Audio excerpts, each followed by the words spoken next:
सादर प्रणाम माँ सरस्वती के चरणों में। आज की अतिथि गणा, उपस्थित मातृशक्ति, बंधु भगिनी, संस्कृत एक श्लोक से मैं बताना चाहूँगा कि ये श्लोक में जो बता रहा हूँ, अयम निज परावेति गणना लघु चेतसाम उदार चरिता नाम तो वसुधैव कुटुंबकम। ये हमारे महाउपनिषद का अध्याय क्रमांक 6 का श्लोक क्रमांक 71 है।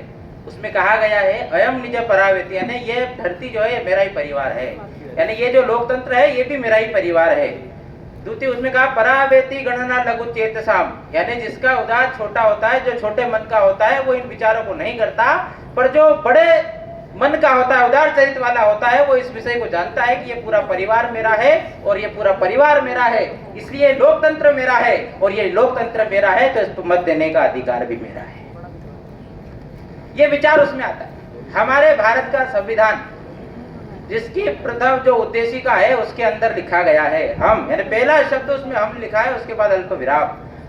हम भारत के लोग, हम भारत के लोग संपूर्ण संप्रभुता संपन्न समाजवादी धर्म पंथ निरपेक्ष सामाजिक विचारों को ध्यान में रखते हुए इस राष्ट्र की अखंड एकता, संप्रभुता और उसकी सामाजिक न्याय प्रणाली, विश्वास, धर्म और उसके निमित्त हमारी राष्ट्र की अखंड एकता को लेकर उसमें वर्णन किया गया है। और जब 26 नवंबर 1949 को हमारा ये जो संविधान था ये अंगीकृत किया गया, एक लोकतंत्र एक बना और उसको सौंप दिया गया। विक्रम संवत 2006 माघ शीर्ष शुक्ल सप्तमी के दिन ये अंगीकृत किया गया, अधिनियमित किया गया और हमको मिला। परंतु ये लोकतंत्र है क्या? इस लोकतंत्र के लिए करना क्या है? हमारे संविधान निर्माता जिसको कहा जाता है डॉक्टर बी.आर. अम्बेडकर, उन्होंने कहा कि ये संविधान केवल इसमें सामाजिक शब्द न हो तो ये संविधान नहीं, इसमें सामाजिक निहित भी चाहिए, तब जाकर ये संविधान है। Doctor APJ. अब्दुल कलाम कहते थे कि लोकतंत्र की एक राष्ट्र की समृद्धशाली शक्ति है, शांति है, खुशहाली है, ये एक एक नागरिक के अंदर निहित होना चाहिए। ये भाव उनके अंदर थे, डॉक्टर ए.पी.जे. अब्दुल कलाम ने कहा।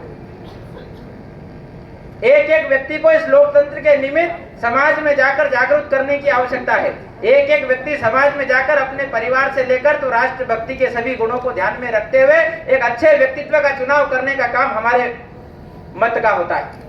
यदि हम चाहें, एक इस देश के अंदर चाणक्य हुआ जिसने अशोक सम्राट को एक जमीन से उठाकर इस देश का चक्रवर्ती सम्राट बना दिया, तो आज वर्तमान में किसी नीचे बैठे हुए किसी भी नेता को खड़ा करने का काम यदि है तो वो हम है। और वो हम क्या है? वो हम चाणक्य हैं। ये जनता जनार्दन चाणक्य है जो हमारे मत का अधिकार पर्याप्त उपयोग करके उसे इस चक्रवर्ती सम्राट बनाने का काम करती है।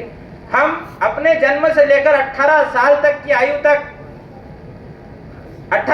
आयु तक प्रतीक्षा करते हैं मत देने का कि मेरा अधिकार कब होगा, कब मिलेगा मेरा अधिकार मुझे। पर बंधुओं, मित्रों, माताओं, बहनों, मैं कहना चाहता हूं कि अधिकार तो हमें मिल जाता है, पर जब हमारे कर्तव्य की बारी आती है तो जब हमारे समाज के लोग, हमारे युवा पीढ़ी के लोग मत देने से पीछे हट जाते हैं और मत देना भी स्वीकार नहीं करते और भागने पे खड़े हो जाते हैं। क्यों भागते हो अपने लोकतंत्र से? इस लोकतंत्र को खड़ा करना है, इस भारत को विश्व गुरु बनाना है, तो उसके लिए हम सब लोगों को लड़ना पड़ेगा, अपने मत का प्रयोग करना पड़ेगा, अपने मत के लिए मैदान में उतरना पड़ेगा। और हम जब उतर जाते हैं तब जाकर ये तय हो जाता है कि इस देश का नेता कौन होगा, इस देश का चाणक्य कौन होगा, इस देश का राष्ट्र कौन होगा, इस देश के राष्ट्र के निमित्त जो काम करने वाले लोग कौन होंगे, ये विश्व गुरु भारत कब बनेगा, ये विचार मन में आता है। 25 जनवरी 1900 में जब हमारा ये भारत का संविधान बना तो निर्वाचन आयोग का गठन हुआ 25 जनवरी 1950 को, और 26 जनवरी 1950 को हमारा भारतीय संविधान लागू हो गया। परंतु बंधुओं, माताओं, ये बड़ा विशेष है कि 25 जनवरी 1911 को हमारा मतदाता दिवस घोषित हुआ और ये हमने अभी पिछले जनवरी में मतदाता दिवस 13वां मतदाता दिवस हम सब लोगों ने मनाया है। समाज में जाकर जन जागरण करते हुए, अपने स्वयं का भी मत देते हुए, अपने राष्ट्र के मत में, अपने राष्ट्र के लिए, अपने लोकतंत्र के लिए, प्रजातंत्र के लिए एक अच्छे व्यक्तित्व का चयन करना, ये हम सब लोगों का दायित्व है। शुरुआत अपने परिवार से करना होगी। कि मैं कहता हूं कि हर व्यक्ति के उंगली पर निशान हो सत्य कहता हूं तुम ही लोकतंत्र के भगवान हो, सत्य कहता हूं तुम ही लोकतंत्र के भगवान हो। तो हमारा मत देकर हम लोग सब निर्णय लेंगे। बहुत बहुत धन्यवाद। जय हिंद, जय भारत।